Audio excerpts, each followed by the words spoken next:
तत्व में मिल ही तो जाते हैं। जल तत्व कहां चला गया? जल में मिल गया। वायु तत्व वायु में, अग्नि तत्व अग्नि में, पृथ्वी तत्व पृथ्वी में, आकाश तत्व आकाश में। अब ये बताओ मरा कौन? सवाल ये है कि मृत्यु किसकी हुई? शरीर की। मैया समझो ना, शरीर तो 5 चीजों से मिलकर बना है और 5 चीजें 5 में समा गई। समझ में आ रही है कि नहीं आ रही है? नहीं आ रही है तो बहुत ध्यान से सुनो। ओ मैया, ओ पंचायती मैया, देखो खड़ी होके मैया पंचायत कर रही है, ना जाने और किसको बुला रही है। ओ मैया सुन लो मेरी माँ, शांति से बैठो सुनो। अच्छा ये बताओ मृत्यु किसकी होती है? शरीर तो मैया, ये बताओ घड़ा मिट्टी से बना और घड़ा जब टूटा तो कहां गया? मिट्टी का घड़ा बना था, मिट्टी में मिल गया। तो क्या आप कह दोगे कि घड़ा मर गया? क्या ये कहा जाएगा कि घड़ा मर गया? अरे मिट्टी से बना था, मिट्टी में मिल गया। ऐसे आप भी 5 चीजों से बने थे, 5 चीजों में मिल गए। अब सवाल फिर खड़ा है कि मरा कौन? क्यों भैया कौन मरा? कौन मरा? अरे तो वहीं खड़े हो, शरीर मरता नहीं है, मिलता है। 5 तत्व 5 में मिल गए, मरा कौन? ये पूछ रहे हैं। कौन मरा? मैया कौन मरा? कौन मरा? आत्मा। आत्मा कभी नहीं मरती, आत्मा मरी नहीं। शरीर 5 से बना, 5 में मिल गया। तो सवाल खड़ा है कि मरा कौन? आप लोग कहते हो ना मर गया, कौन मर गया? क्या नाम है आपका? भाई आपका नाम क्या है? लक्ष्मी प्रकाश। लक्ष्मी प्रकाश कहां है? ये आप हो? तो जरा हाथ रख के बताओ कि इस शरीर में लक्ष्मी प्रकाश कहां रहता है? कहां है लक्ष्मी प्रकाश? ये तो आपका हाथ है, ये आपका हाथ है, ये आपका सिर है, ये आपकी नाक है, ये आपके गाल है, ये आपकी छाती है, ये पेट है। लक्ष्मी प्रकाश कहां है? पूरे शरीर का नाम तो शरीर है, ये शरीर नाम है इसका। शरीर के हर अंग का नाम है, ये उंगली है, ये नख है, नाखून है, हर अंग का एक नाम है शरीर में। अब इस शरीर में सीता कहां रहती है? गीता कहां रहती है? सावित्री कहां है? इस शरीर में अजय कहां है? विजय कहां है? गोपाल कहां है? जो आप जैसे आप अनिरुद्धाचार्य, इस शरीर में अनिरुद्धाचार्य कहां है? अनिरुद्धाचार्य का तो ये सिर है, तो ये सिर अनिरुद्धाचार्य का नहीं है, ये शरीर का सिर है। ये कान अनिरुद्धाचार्य का नहीं है, तो शरीर का कान है। बोलो हाँ। ये हाथ अनिरुद्धाचार्य का नहीं है, ये तो शरीर का हाथ है। इस शरीर में अनिरुद्धाचार्य कहां है? कहीं नहीं। अनिरुद्धाचार्य, यदि मुझे नाम अनिरुद्धाचार्य नाम मिलके गोपाल नाम मिला होता तो मेरा नाम गोपाल होता, मुझे नाम अजय मिला होता तो मेरा नाम अजय होता। मतलब मेरा नाम तो वो बन जाता है जो दुनिया के लोग दे देते हैं। आपका अपना कोई नाम लेके तो पैदा नहीं हुए। क्यों? आपका अपना नाम लेके आए थे क्या? यहां तो पहचान के लिए एक नाम मिला है आपको। मेरी पहचान यहां अनिरुद्धाचार्य के नाम से है, लेकिन याद रखना अनिरुद्धाचार्य की पहचान, अभी अहमदाबाद में जब प्लेन हादसा हुआ था तो उनके शरीर जल गए थे हादसे में। उनके अपने लोग पहचान ना पाए कि इनमें से मेरा बेटा कौन है, मेरी माँ कौन है, मेरा भाई कौन है, मेरी पत्नी कौन है। बोलो हाँ। यदि नाम से पहचान होती तो पहचान लो ना, ये तो पड़ा है शरीर, कहां पहचान पाए? इसका मतलब अनिरुद्धाचार्य केवल इस हुलिये का नाम है। यदि हुलिया में बदलाव हुआ तो आधार कार्ड भी पहचानना बंद कर देगा। बोलो हाँ। यदि इस फिंगर में जरा भी दिक्कत हुई तो ये बंद कर देगा सिस्टम पहचानना। बोलो हाँ। इसका मतलब ये है कि अनिरुद्धाचार्य की कोई सत्ता नहीं है, सत्ता ईश्वर की है। पुनः बता रहा हूं। और मरता कौन है? शरीर नहीं मरता। शरीर तो मिलता है 5 तत्वों में, आत्मा नहीं मरती, क्योंकि आत्मा तो ईश्वर का अंश है। फिर सवाल खड़ा हुआ कि मरा कौन? अभी भी वहीं खड़े हैं। कौन मरा? कौन मरा? आप ये कह सकते हैं कि ये हुलिया मर गया, और मरा नहीं। चलो आपको बताता हूं, कोई मरता नहीं है, एक्चुअली मृत्यु होती ही नहीं। मिलने का नाम लोग मरना कह देते हैं। मर गए मतलब जिस दिन मैं मरूंगा, आपकी भाषा में वो मरना आपके लिए होगा। सच्चाई तो यह है कि उसी दिन मेरा मिलन ईश्वर से होगा। भक्त और भगवान के मिलन को दुनिया मरना कहती है। मरता कौन है? जाता नहीं कोई दुनिया से दूर चल के, मिलते हैं सब यहीं पर कपड़े बदल बदल के। यहां कोई आज इस कपड़े में मैं हूं, कल दूसरा कपड़ा होगा, मतलब शरीर बदलता है ना। आत्मा वासांसि जीर्णानि यथा विहाय, बदलती रहती है आत्मा शरीर रूपी कपड़े को। अब सवाल फिर खड़ा है कि मरा कौन? कौन मरा आप बताओ? कोई नहीं। आप मरे? बोलो हाँ या ना, जोर से। नहीं। अब एक और सवाल खड़ा है, ये बताओ आपका शरीर यहीं जल जाता है तो आप लोग कहते हो स्वर्ग जाओगे, नरक जाओगे। तो ये बताओ ये स्वर्ग कौन जाता है और नरक कौन जाता है? शरीर तो यहीं जल गया ना आपका और मेरा। कौन गया स्वर्ग नरक? दादाजी आप स्वर्ग जाओगे कि नरक? कन्फर्म कर लो। कहां जाओगे? स्वर्ग जाओगे। तो आपका शरीर तो यहीं जला देंगे आपके बेटा, तो यहीं जल जाओगे। फिर स्वर्ग कौन जाएगा? आप तो जल चुके होंगे यहां। बताओ स्वर्ग कौन जाएगा? आत्मा। तो आत्मा जाएगी तो स्वर्ग में करेगी क्या? क्योंकि आत्मा को सुख दुख तो होता नहीं है। तो सुनो, स्वर्ग कौन जाता है, नरक कौन जाता है, सुख दुख कौन भोगता है, आओ इसे समझते हैं। ये विषय थोड़ा सा कठिन है, समझ लोगे तो बहुत सारे सवालों के उत्तर मिल जाएंगे। ध्यान से सुनना, बार बार शोर ना करना। देखो, जब हम यहां मरते हैं मतलब मिलते हैं, आपकी भाषा में मरते हैं, तो हम वही शब्द प्रयोग कर रहे हैं आपका वाला।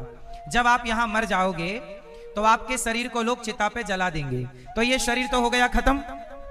अब आपके पास एक और शरीर होता है जो खत्म नहीं होता। जो शरीर होता है उसे कहते हैं सूक्ष्म शरीर। आपके पास एक और शरीर है, क्या नाम है उसका? सूक्ष्म शरीर। अच्छा, ये सूक्ष्म शरीर कहां रहता है? आओ मैं इसका दर्शन कराता हूं आपको। जब आप लोग सपना देखते हैं, सोते हो और सपना आता है, तो सपने में आप हरिद्वार जाते हो, वृंदावन जाते हो, सपने में आप गए, तो जो सपना देखने वाला शरीर था वो शरीर मरता नहीं है, वो चिता पे जलता नहीं है। ये वाला शरीर चिता पे जल गया, इसे कहते हैं स्थूल शरीर। ये जल गया। लेकिन जिस शरीर से आपने सपना देखा था, अच्छा ये बताओ, जब आप बिस्तर पर सोए थे तो एक शरीर सोया था और एक सपना देख रहा था कि नहीं? तो दो शरीर हो गए कि नहीं? बोलो हाँ। एक बिस्तर पर सोया था और दूसरा सपना देख रहा था। और जब आप जागे तो आपको याद था कि आज मैंने सपने में ये देखा है। तो सपना का शरीर और सोया हुआ शरीर बिस्तर पे कितने हो गए? मैया, ओ भैया, आते ही मोबाइल पे लग गए। सुन लो, नहीं सुन रहे? सुनो, तो कितने शरीर हो गए आपके? दो। वैसे शरीर एक और होता है जिसे कारण शरीर कहते हैं। शरीर तीन होते हैं, स्थूल, सूक्ष्म और कारण। कारण शरीर, जिस कारण आप स्त्री बने, पुरुष बने, कुत्ता बने, बिल्ली बने, वो कारण शरीर। पर यहां बात करेंगे दो शरीरों की। एक तो चिता पे जल गया स्थूल, और एक सूक्ष्म शरीर जो स्वप्न का दृष्टा है। जब आप मरते हो तो यमदूत सूक्ष्म शरीर को पकड़ कर ले जाते हैं यमराज के पास, और सूक्ष्म शरीर गया, सूक्ष्म शरीर की पेशी हुई। यमराज ने कहा चलो क्या लाए हो, कितना पाप लाए हो, कितना पुण्य लाए हो, चलो निकालो। वहां आपकी डायरी खुलती है। जो आपने पाप किया होगा पाप पाप अलग, जो पुण्य किया होगा पुण्य पुण्य अलग। वहां देखा जाएगा क्या पाप किया है, क्या पुण्य किया है। अच्छा, जब आपके पाप और पुण्य का हिसाब होगा तो बताओ क्या ज्यादा निकलेगा आप लोगों का? जोर से। पाप पता है कि ज्यादा निकलेगा, तो काहे करती हो मैया पाप? सुधरोगी नहीं मेरी मां। पाप निकलेगा ज्यादा महाराज, पता है कि ज्यादा निकलेगा, तो काहे नहीं छोड़ते पाप? जब आपका पाप ज्यादा निकलता है तो यमराज जी कहते हैं कि देखो जी आपका पाप ज्यादा है, ऐसा करो कि पहले पाप भोगो, और पाप भोगने के लिए यमराज जी आपको 84 लाख योनियों में डाल देते हैं। 84 लाख योनियां क्या है? पाप का दंड है। कुत्ता बना दिया, बिल्ली बना दी, चमगादड़ बना दिया। 84 लाख योनियों में जाकर व्यक्ति अपने पाप का फल भोगता है। और जब पाप भोग लेता है, थोड़ा सा शेष रहता है, तब वो वापस यमराज जी के पास जाता है। यमराज जी बोले कि तुमने पाप भोग लिए, अब जो तुमने पुण्य किया है, जो तुमने किसी भूखे को रोटी दी है, प्यासे को पानी दिया है, तुमने कुंभ स्नान किया है, माघ मेला में कल्पवास किया है, तुमने जो पुण्य किया है उस पुण्य के फल से जाओ, हम तुम्हें फिर 84 लाख योनियों के बाद मनुष्य का शरीर दे रहे हैं कि जाओ अब इस शरीर को पा करके पुनः अच्छे कर्म करना कि मोक्ष प्राप्त हो जाए। तब ना संत जन कहते हैं कि बड़े भाग्य मानुष तन पावा। बोलो बड़े भाग्य मानुष तन पावा। बड़े भाग्य से ये मानव चोला मिलता है। इस शरीर को पाना 84 लाख योनियां पार करने के बाद आप लोग ये मनुष्य का शरीर पाए हैं। अब आप लोग ऐसा कार्य करिएगा कि सीधा मोक्ष प्राप्त हो, क्योंकि भटकना ना पड़े। भटकना पड़ेगा तो आपको ही पड़ेगा। तो आपके पाप और पुण्य का इस तरह से हिसाब यमराज जी करते हैं। जो पुण्यात्मा होते हैं वो मोक्ष पा लेते हैं, मोक्ष से थोड़ा कम वाले होते हैं वो स्वर्ग पाते हैं। स्वर्ग पाना बहुत अच्छी बात नहीं है। सुनो, स्वर्ग में देवताओं का शासन चलता है। स्वर्ग जाओगी मैया तो अप्सरा बन जाओगी, नाचोगी वहां, देवता नचाएंगे। तो स्वर्ग वर्ग के लफड़े में ना पड़ना है ना, सीधा भगवान, मोक्ष, गोलोक धाम, बैकुंठ। तो जो अच्छा, अब राजा परीक्षित जी ने सवाल कर दिया, गुरुदेव मैंने कोई ना कोई पाप तो किया ही है, आप लोगों ने पाप किए हैं कि नहीं? बोलो हाँ या ना। तो राजा परीक्षित जी ने कहा सुखदेव भगवान से कि गुरुदेव हमने कोई ना कोई पाप तो किया ही है, तो क्या हम सब लोग नरक जाएंगे? परीक्षित जी ने कहा कि हम नरक जाएंगे क्या? सुखदेव जी ने कहा कि सुनो, नरक जाने से बचना है तो एक उपाय मेरे पास है। आप में से कितने लोगों को नरक जाने से बचना है? नरक 28 तरह के होते हैं। नरक कितने तरह के होते हैं? 28। जैसे आप मांस खाते हो, माना कि मछली, मुर्गा, बकरा, तो वहां बड़ी बड़ी कढ़ाइयां होती हैं, उनमें जैसे आप मछली कढ़ाई में डालते हो ऐसे आपको भी बड़ी बड़ी कढ़ाइयों में बघार देते हैं। मरते नहीं हो, तड़पते हो बस। वहां पे मावाद की नदियां हैं, जैसे फोड़ा हो जाता है ना तो मावाद भर जाती है, वो मावाद की नदियां उनमें डुबा दिया जाता है। रौरव, महारौरव, अंध्रतामिश्र, सूकर मुख, ये सब नरक के नाम हैं। मैया कहां चली? नरक मैं आती हूं देख के कितने नरक हैं। भैया नरक नहीं जाएंगी, प्रयाग संगम नहाई है तो वैकुंठी जाएंगी।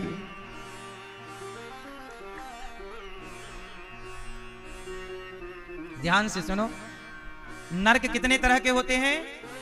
28। इन नरकों में जो व्यक्ति जैसा पाप करता है, जैसे आपका किसी पराये पुरुष से ईलू ईलू है,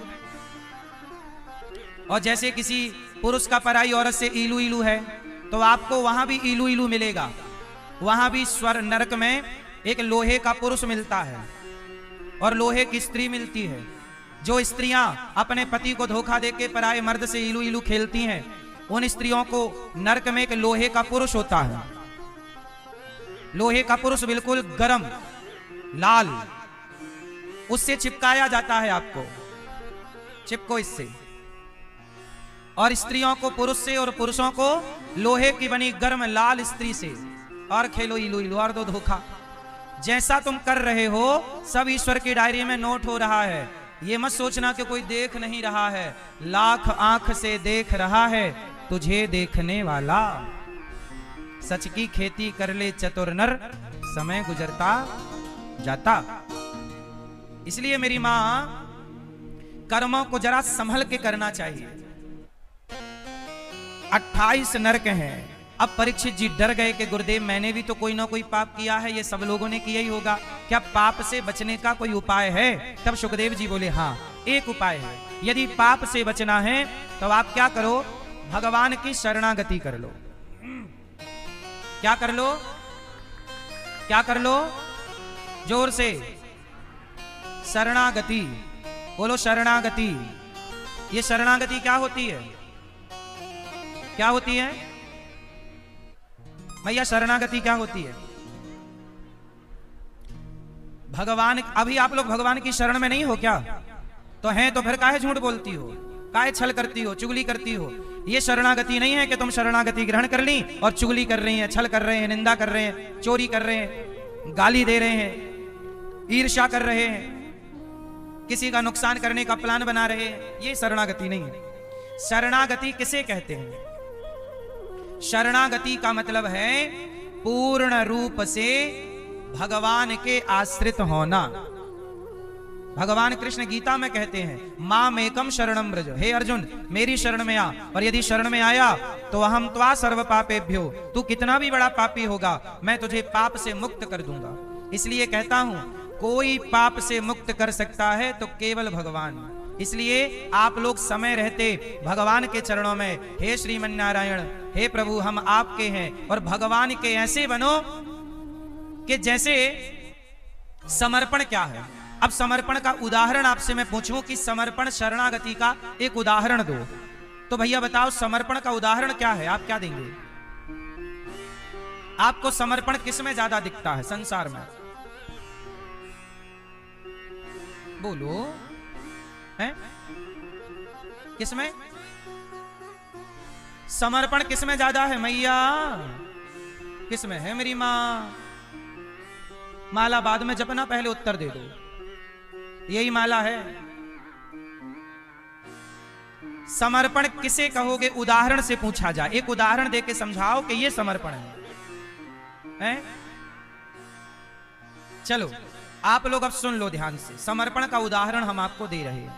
मैया बैठो मेरी माँ, वहीं बैठ जाओ, वहीं आगे ना, जहां हो वहीं सुनो, सुनना ही यज्ञ है। प्रेम से सुन लो। आप लोग भी बैठ जाओ। मैया बैठो मेरी माँ, सुनो। समर्पण किसे कहते हैं? जब तक भगवान में समर्पण नहीं होगी, शरणागति नहीं होगी, तो आप पाप से मुक्त नहीं होंगे। तो शरणागति कहते किसे हैं? उदाहरण इसका एक देना पड़ेगा। तो आओ मैं एक उदाहरण देता हूं आपको, सटीक उदाहरण। समर्पण किसका है? संसार में किसका समर्पण देखने को मिलता है? तो समर्पण की प्रतिमूर्ति, समर्पण का जीता जागता उदाहरण कोई है तो उसका नाम है पत्नी। क्या नाम है? जोर से। पत्नी। पत्नी के जितना समर्पण इस धरती पे कोई दूसरा समर्पण देखने को नहीं मिलता। उदाहरण अब इसे और ध्यान से समझना पड़ेगा। पत्नी का समर्पण क्या है? हम पत्नियों की बात कर रहे हैं, जो धर्म पत्नी है, जो धर्म से चलने वाली है। बीवी और वाइफ की बात नहीं चल रही है। जो धर्म पत्नी है, जो अपने पति में समर्पित है, तो पत्नी का समर्पण देखिए क्या होता है। जब लड़की का विवाह होता है तो विवाह के पहले वो लड़की का गोत्र पिता का गोत्र होता है। बोलो हाँ। पर विवाह के बाद पिता का गोत्र समाप्त हो जाता है और पति का गोत्र से वो जानी और पहचानी जाती है। समर्पण देखिए क्या है।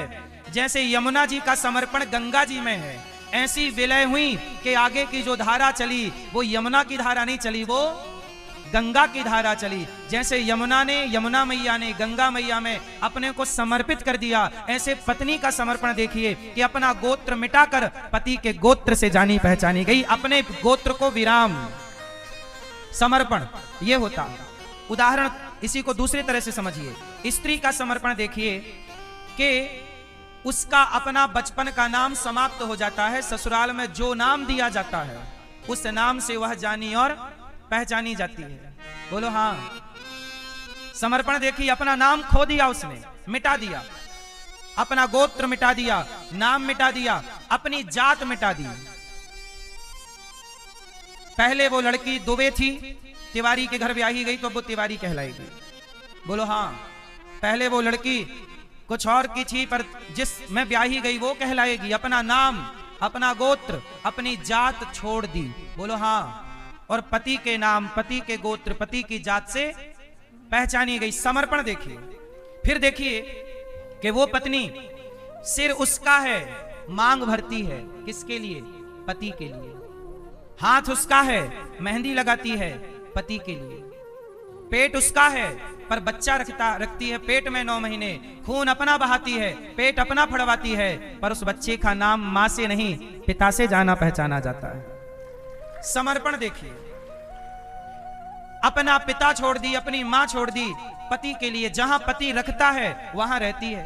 पति की हंसी पत्नी की हंसी होती है, पति का सुख पत्नी का सुख होता है, और पति का दुख पत्नी का दुख होता है। आप ही बताइए कि नारी के समर्पण से बड़ा समर्पण हमारे देश में एक सन्यासी होते हैं। सन्यासी भी अपने नाम गोत्र छोड़ देते हैं और सन्यासी हो जाते हैं, लेकिन सन्यासी भी इतना त्याग नहीं करता जितना त्याग भारत की एक स्त्री करती है। आप देखिए कभी हिस्ट्री उठा करके, गला उसका है पर मंगलसूत्र पति के नाम का है। जितना समर्पण एक स्त्री का है, मुझे नहीं लगता कि इस धरती पे इतना समर्पण किसी और का होगा। आपको कोई और नाम सूझ रहा हो तो मुझे बता दो। स्त्री का समर्पण, जैसे स्त्री पत्नी है पति के लिए हो गई समर्पित, जैसे पत्नी पति में समर्पित है, ऐसा ही समर्पण जिस दिन भक्त का भगवान में हो जाए, इसी का नाम शरणागति है। कि सुख भी तेरा और दुख भी तेरा। पति यदि पेड़ की छांव में रहने लग जाए तो पत्नी भी रहने लग जाएगी। पति महलों में रहने लग जाए तो पत्नी भी महलों में रहने लग जाएगी। पति 100 रुपया की साड़ी पहनाए तो 100 की पहन लेगी, और 1000 की पहनाए तो 1000 की पहन लेगी। ये समर्पण है। यही समर्पण चाहिए कि जिंदगी की डोर सौंप हाथ दीना नाच के, महलों में रखें चाहे झोपड़ी में वास दे। पति जहां रखता है पत्नी वहां रहती है, पर खुश रहती है, बस पति का प्यार चाहती है। ऐसे आप भी भगवान जहां रखें वहां उस हाल में खुश रहिए और प्रभु के प्यार का अनुभव करते रहिए। यही समर्पण है। इसे कहते हैं समर्पण, इसे कहते हैं शरणागति। यदि स्त्री जैसा समर्पण नहीं आया तो आपकी शरणागति नहीं हुई। अपने को मिटाना पड़ेगा, जीरो। इसलिए राम तुलसीदास जी ने ग्रंथों में लिखा है कि हमें शून्य होना पड़ेगा। बोलो एक, बोलो एक। शून्य कौन बड़ा है? शून्य बड़ा कि एक बड़ा? कौन बड़ा? एक बड़ा है। कौन बड़ा? एक बड़ा है, शून्य बड़ा नहीं है। लेकिन एक बात बताएं, जब एक के पीछे खड़ा हो जाता है शून्य तो कितना बन जाता है? 10। एक तो एक है, पर शून्य पीछे चला गया तो अच्छा, और शून्य आगे चला गया तो? एक के आगे शून्य लगा तो एक रहेगा। एक के आगे शून्य लगा तो एक रहेगा, और पीछे लग गया तो? बोलो हाँ। हाँ, इसका मतलब है एक कौन? एक परमात्मा है और हम सब शून्य हैं। यदि एक परमात्मा के पीछे रहोगे तो 10 हो जाओगे। तुम्हारा परिवार, तुम्हारा व्यापार 10 गुना बढ़ जाएगा। राम नाम एक अंक है, बाकी साधन सून। राम रहे 10 गुण है, राम बिना सब सून। एक राम, एक भरोसे, एक बल, एक आस विश्वास, एक राम घनश्याम हित चातक तुलसीदास। एक एक एको ब्रह्म द्वितीयो नास्ति, एक ईश्वर। सदा अपने को, अच्छा एक के आगे खड़ा हो जाए शून्य तो शून्य ही रहेगा। ईश्वर के आगे खड़े मत होइए। ईश्वर के महाभारत के युद्ध में अर्जुन कृष्ण के आगे थे कि पीछे? कृष्ण आगे हैं, रथ चला रहे हैं, और अर्जुन बस इसलिए जीतना। जिस दिन कृष्ण के भगवान के पीछे खड़े होना आप लोगों को आ गया और समर्पण के साथ खड़े होना आ गया, उस दिन आपकी जीत तय है। कोई नहीं रोक सकता आपको, बस पीछे खड़े होना आ जाए। इसलिए समर्पण चाहिए। और समर्पण कैसा? पत्नी तुम्हारी गुरु है, पत्नी से सीखो। अपनी पत्नी को समर्पण का गुरु समझो। जैसा समर्पण वो करती है आप भी करो ईश्वर के चरणों में, ईश्वर की पत्नी बन जाओ। इसलिए भीष्म पितामह कहते हैं कि प्रभु मेरी बेटी को आप स्वीकार कर लो। भगवान कृष्ण बोले पितामह आप तो बाल ब्रह्मचारी हो, आपकी बेटी कहां से आ गई? आपकी तो कोई बेटी नहीं है, कहां से आपकी बेटी आई? कहा कि महाराज जो मेरी बुद्धि है, इतिमति रूप कल्पिता वितृष्णा भगवती सात्वत पुंगवे विभूमि, ये जो मेरी मति है, बुद्धि है, यही मेरी पुत्री है, इसे स्वीकार कर लो। मतलब मेरी मति, मेरा मन सदा भगवान के चरणों में लगा रहे। यही समर्पण है और कहीं ना जाए। भरत जी के इस ज्ञान से अब देखो ना, अजामिल जैसा पापी, अजामिल नाम का एक पापी है, सारी जिंदगी चोरी डकैती गलत काम किया, लेकिन अजामिल के बेटे का नाम है नारायण। और जब मरने का टाइम आया 88 साल के हुए अजामिल तो बेटे को पुकार रहे। जब यमराज आए डर गए अजामिल, पुकारा बेटे को, दूरे क्रीडन का सक्तम पुत्रम नारायणा वयम प्लावितेन स्वरेणोच्चै राजुहावा जितेंद्रिय। पुकार रहे हैं नारायण नारायण, बेटे को बुलाया नारायण। भगवान ने सुन लिया कि कोई पुकार रहा, दौड़ करके पार्षदों ने आकर यमदूतों को भगाया, कहा मरते समय इन्होंने नाम ले लिया। मैया कितना भी बड़ा पापी क्यों ना हो। अच्छा एक बात बताओ, कितने भी दिनों का अंधकार हो, दीपक जलते ही अंधकार मिट जाएगा कि नहीं? बोलो। अंधकार ये तो नहीं कहेगा कि मैं 50 साल से यहां रह रहा हूं, मैं नहीं जाऊंगा। कितना भी सालों का अंधकार हो, दीपक जलते ही समाप्त हो जाएगा। जैसे आग की एक चिंगारी बड़े से बड़े ढेर को जलाकर समाप्त कर सकती है, ऐसे भगवान का एक नाम बड़े से बड़े पापी को पवित्र कर सकता है। अजामिल जैसा पापी एक नाम क्या ले लिया, लो भैया, उसे 88 साल की उम्र में मरने के टाइम जब नाम लिया तो उसे 12 साल की उम्र और बढ़ा दी गई। कहा कि अब तुम तपस्या करो, और अजामिल ने और नाम जप किया। आप लोग ना 60 साल के बाद ये सोचा करो कि आप मर गए, और बची हुई जो उम्र है वो उम्र अपने कल्याण में लगा दो। मतलब बची हुई 60 साल के बाद जितनी उम्र बच जाए वो सारी उम्र भगवान के नाम कर दो। हर श्वास भगवान की हो, हर घड़ी परमात्मा की हो। अब तुम जमाने के लिए सांसें ना लो, संसार ठीक चल रहा है। बेटा बेटी को समझा बुझा दो, ए बेटा समझो, ठीक चलो, बस पीछे ना पड़े रहो। बची हुई सांसें भगवान के नाम कर दो। अजामिल ने 12 साल खूब नाम जप किया, और अजामिल जैसा पापी परम गति को पा लिया नाम के बल पे। हम नहीं जानते पूजा कैसी है, पाठ कैसा है, यज्ञ की विधि क्या है, लेकिन हम ये जानते हैं कि नाम क्या है। बोलो सीताराम, राधे कृष्ण राधे कृष्ण, श्रीमन नारायण, श्री कृष्ण गोविंद, हरे मुरारी, हे नाथ नारायण वासुदेव। ये नाम आता है ना। मैया तुम्हें कुछ भी ना आवे, केवल नाम जपना आ जाए। इस नाम जप से भी तुम वही गति पाओगी जो साधु संत बड़ी बड़ी तपस्या, बड़े बड़े ज्ञान बल से प्राप्त करते हैं। केवल नाम। इसलिए कहता हूं काम करते रहना, और नाम जपने वाले को ध्यान क्या रखना चाहिए कि उसे निंदा नहीं करनी चाहिए, चुगली नहीं करनी चाहिए। यदि नाम जपने वाला भी निंदा चुगली करेगा तो फिर सामान्य व्यक्ति और नाम जपने वाले में अंतर क्या रह जाएगा। थोड़ा तो अंतर रखो, दूरियां थोड़ी तो रहें। ऐसा है ना मैया कि एक जंगल में एक गधा गया, एक धोबी था। वो धोबी गधे को लेके जंगल चला गया। मैया सुन रही हो ना मेरी माँ? पीछे वाली मैया, लाल मैया, आ रही है आवाज? नहीं आ रही है? आवाज आ रही है तो बोलो हाँ। सुनो, देखो ऐसा है कि एक जंगल में एक धोबी भाई गधे को लेकर के गए चराने के लिए। चल गधा चर ले थोड़ा। धोबी को रास्ते में एक सुंदर सा चमकीला पत्थर मिल गया, तो पत्थर बड़ा अच्छा लगा। तो धोबी वो पत्थर लेके आया और उसमें रस्सी बांधा और गधे के गले में टांग दिया कि चमकीला पत्थर मेरे गधे के गले में अच्छा लगेगा। अब वो रोज गधे को नहलाए, धोबी साबुन लगाए, उसी पत्थर से उसके शरीर को रगड़े। एक दिन वहां से एक जौहरी निकला। जौहरी ने देखा कि ये तो बहुत महंगा हीरा है, गधे के गले में लटक रहा है। तो जौहरी ने सोचा कि यदि मैं कह दूंगा कि ये हीरा है तो धोबी इसके भाव बढ़ा देगा। तो होशियारी से कहा जौहरी ने कि भाई साहब ये पत्थर कितने का दिया, ये पत्थर चाहिए। धोबी बोला भाई ऐसे पत्थर जंगल में बहुत पड़े हैं, ले लो।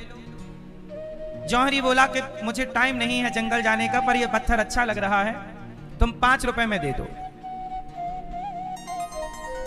5 रुपए में दे दो। जय हो पूज्य महाराज जी की जय। हमारे पूज्य महाराज जी श्री जगत गुरु विष्णु स्वामी संप्रदायाचार्य स्वामी श्री संतोषाचार्य श्री सतुआ बाबा यहाँ पधारे हैं। तालियां बजा के पूज्य महाराज जी का स्वागत, वंदन, अभिनंदन करें।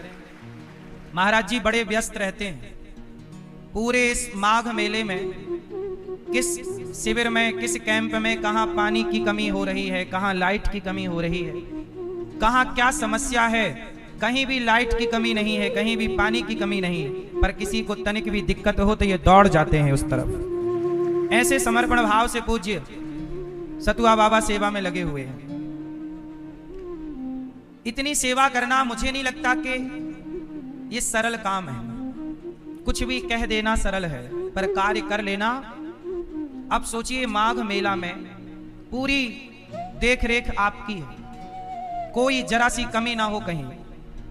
और मुझे कहते हुए कितना अच्छा लग रहा है। आप लोग बताइए, माघ मेले में आज के 20 साल पहले भी ये माघ मेला होता था, लेकिन इस तरह की सुविधाएं, इस तरह की व्यवस्थाएं पहले नहीं थी। आज इसलिए हैं क्योंकि सतुआ बाबा जैसे लोग समर्पण भाव से लगे हैं, और हमारे मुख्यमंत्री जी भी समर्पण भाव से लगे हैं। वो भी देख रेख कर रहे हैं कि कहाँ कोई कमी तो ना रह जाए, कोई दूर दूर तक कमी ना रह जाए। इतना बड़ा कार्य हंसी खेल नहीं है क्या? आप लोगों को आपके घर की व्यवस्थाएं नहीं संभलती। और देखो ना, यहाँ माघ मेले में एक शहर बसा हुआ है नया। ये शहर ही तो है, नया शहर, जहां सब सुविधाएं हैं। प्रयागराज की तो शहर की लाइट जाती भी होगी शायद, पर कुंभ मेले की तो लाइट भी नहीं जाती 1 मिनट के लिए। ये बात सही है कि गलत है? आप कितने यहां कल्पवासी रह रहे हैं, लाइट नहीं जाती ना? पानी की सेवा, लाइट की सेवा, सड़कों की सेवा सुव्यवस्थित है। ये सब मजाक नहीं है, हंसी खेल नहीं है। दिन रात लगना पड़ता है तब ये कार्य होता है। इस मेहनत को भी प्रणाम करना चाहिए। प्रशासन की ये मेहनत है, सतुआ बाबा की मेहनत है, और हमारे देश के मुख्यमंत्री जी, ये यूपी के मुख्यमंत्री जी, जिनकी लगन रहती है और ये कार्य संपन्न होता है। उनकी इच्छा शक्ति ना होती तो कुंभ तो पहले भी हो रहे थे, लेकिन उन्होंने अपने आप को डुबाया है, इस सेवा में खपाया है। इसलिए हमें सबके त्याग बलिदान को भी देखना चाहिए। कुछ भी कह देने से, आप देखिए, अनिरुद्धाचार्य सेवा, भगवान की कृपा से, आपके आशीर्वाद से वृद्ध माओं की सेवा चल रही है। पूज्य महाराज जी ने दर्शन किया, फिर भी लोग हमें गालियां देते रहते हैं। तो आज के युग में आप अच्छा कार्य करेंगे तो ही आप पर उंगलियां खड़ी होंगी। आप कुछ मत कीजिए, आप पर कोई उंगली खड़ी नहीं होगी। ये बात सही है कि नहीं? आप लोग कुछ अच्छा करने लग जाइए, उंगलियां खड़ी होने लग जाएंगी। वो कुछ मत करिए, कोई नहीं उंगली खड़ा करेगा। इसलिए यहाँ का प्रशासन, यहाँ का शासन, और हम तो जानते हैं कि पूज्य सतुआ बाबा दिन रात, आप लोग जब सो जाते हैं तब भी ये रात 2 बजे रात हो, 12 बजे रात हो, ये चारों तरफ चक्कर काटते हैं कि कहीं कोई दिक्कत ना हो जाए, कोई समस्या ना हो जाए। ये समर्पण है साहब, ये सब मजाक नहीं है, मैं बार बार कह रहा हूं। देखो, यहाँ सबके लिए भोजन सतुआ बाबा चला रहे हैं।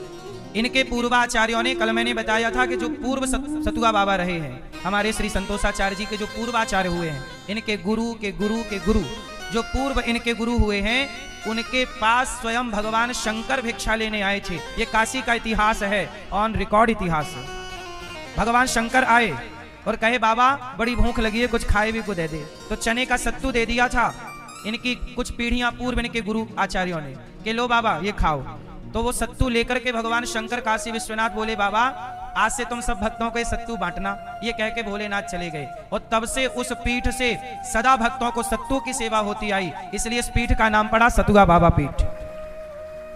तब से सतुआ बाबा मतलब इन्होंने सत्तू का दान किया है। कोई भी काशी आए, उस जमाने में, ये बात ना सैकड़ों साल पुरानी है, मतलब सैकड़ों वर्ष पुरानी हम बात कह रहे हैं।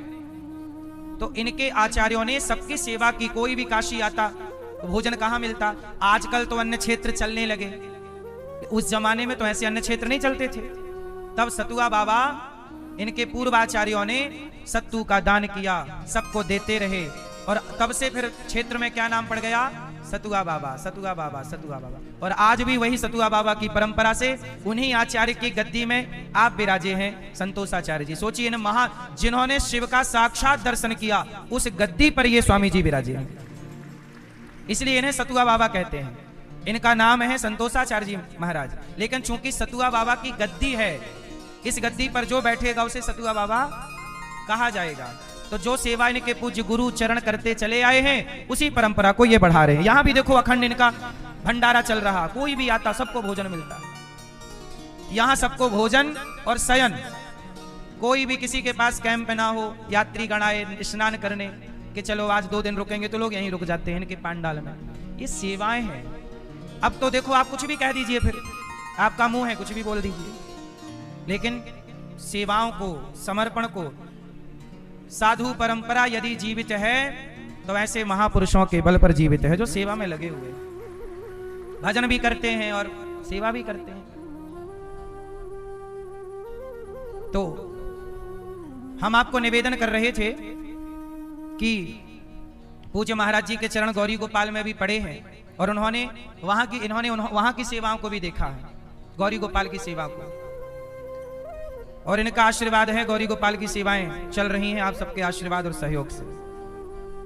तो हम आपको निवेदन कर रहे थे कि अजामिल जैसा पापी नाम के बल पर तर गया। बोलो हाँ, किसके बल पे तरा? बोलो मेरी मां। नाम के बल, नाम लेते रहे। आप लोग भी कुछ भी करिए, झूठ कपट छल ईर्ष्या द्वेष निंदा चुगली से बचिए। हम कह रहे थे कि गधा था, उसके गले में एक हीरा टांग दिया धोबी ने। धोबी को पता नहीं कि ये हीरा है, उसे लगा ये तो चमकीला पत्थर है। एक जौहरी निकला, बोला 5 रुपए दूंगा, क्या दोगे? धोबी ने कहा पत्थर के 5 रुपए क्यों दे रहे हो, ऐसे ही ले जाओ। जौहरी बोला नहीं 5 रुपए ले लो। तो धोबी को भी अच्छा लगा कि पत्थर के 5 रुपए मिल गए। 5 रुपए में धोबी से जौहरी ने हीरा खरीद लिया। अब गधा लेके धोबी तो चला गया कि मैं दूसरा पत्थर उठा लाऊंगा, लेकिन जैसे ही हीरा जौहरी के पास आया तो जानते हो क्या हुआ? हीरे के टुकड़े टुकड़े हो गए, हीरे के। जौहरी बोला वाह, हीरा जब तक तू गधे के गले में था तब तक टूटा नहीं, और जौहरी के पास आया तो टूट के टुकड़े टुकड़े हो गया। तब हीरे ने कहा कि जौहरी, मैं गधे के गले में था, मुझे तो पता ही नहीं था। हीरा बोला कि मैं गधे के गले में था, गधे को पता ही नहीं था कि मेरी कीमत क्या है, धोबी को पता ही नहीं था कि मेरी कीमत क्या है। पर जौहरी, तुम्हें तो पता था कि मेरी कीमत करोड़ों की है, पर तुमने मेरी कीमत केवल 5 रुपए लगाई। तो तुम जैसे जानकार व्यक्ति भी मेरी कदर नहीं करोगे तो मैं टूट कर टुकड़े टुकड़े तो हो ही जाऊंगा ना। टूट कर टुकड़े टुकड़े हो गया, और जब टुकड़े टुकड़े हुआ तो उसकी कीमत हो गई 0, 0। अब कोई कीमत नहीं। अब लो भैया, इसका मतलब यह हुआ कि राम नाम की कीमत क्या है।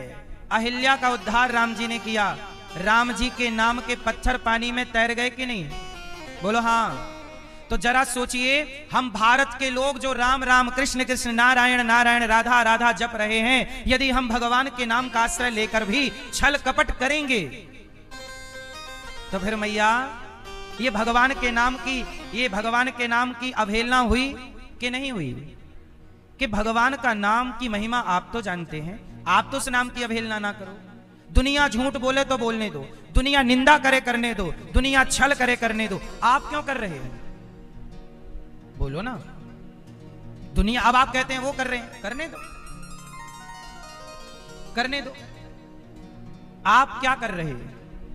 दुनिया की नकल ना कीजिए। दुनिया तो बहुत कुछ गलत कर रही है। आजकल लोग कह रहे हैं सब लोग झूठ बोलते हैं, हम भी बोलते। नहीं, सबका ठेका आप मत लो। रावण ने सीता मां को चुराया तो आप भी चुराओ किसी को? नहीं, रावण के रास्ते पे नहीं चलना, राम के रास्ते पर चलना है मेरी मां। हम क्यों रावण का अनुकरण करें? हम क्यों दुर्योधन का अनुकरण करें? दुर्योधन का अनुकरण जो करेगा परिणाम भी दुर्योधन जैसा होगा, रावण का अनुकरण करेगा परिणाम भी रावण जैसा होगा। अनुकरण करना है तो अर्जुन का कर लो, कृष्ण का कर लो। हम राम नहीं बन सकते, पर राम के 2% लक्षण तो जीवन में ला सकते हैं, 100% नहीं बन सकते। 2 तो बन सकते हो कि नहीं?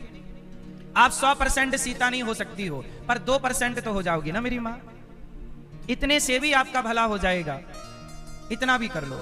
अजामिल जैसा पापी नाम के बल पर तर गया। इसलिए कहता हूं कि काम करते रहो, नाम जपते रहो, मन से गोविंद गोपाल गाते चलो। याद आवेगी उसको कभी ना कभी, मेरी विनती सुनेगा कभी ना कभी। ऐसा विश्वास मन में जगाते चलो, मन से गोविंद गोपाल गाते। काम करो, नाम ना छूटे। अब एक बार क्या हुआ कि प्रहलाद जी नाम के एक बालक हैं, छोटी उम्र है। प्रहलाद जी अपने पिता की बात नहीं मानते। अच्छा ये बताओ, पिता की बात मानना चाहिए कि नहीं मानना चाहिए? जोर से।